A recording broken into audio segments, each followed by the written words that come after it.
कैसे हो सब, स्वागत है आप सबका मेरे चैनल में एक और नई वीडियो में। तो आज मेरे पास है ये सोया चंक्स का डब्बा। तो आपको मैं बता दूं, आपका गोल अगर मसल बिल्डिंग है या वेट मैनेजमेंट है तो दोनों ही कंडीशन में आपके लिए बेस्ट है।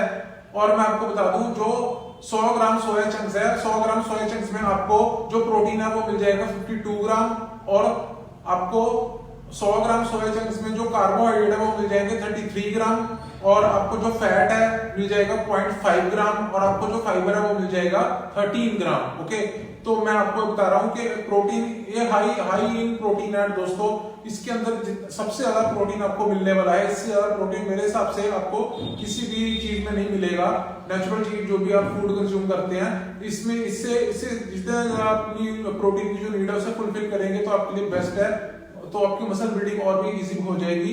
तो ऐसे आप डेली कंज्यूम कर सकते हैं 100 ग्राम, तो आप इजीली इसे लेकर यूज कर सकते हैं दोस्तों, ताकि आपकी मसल बिल्डिंग गोल जो है वो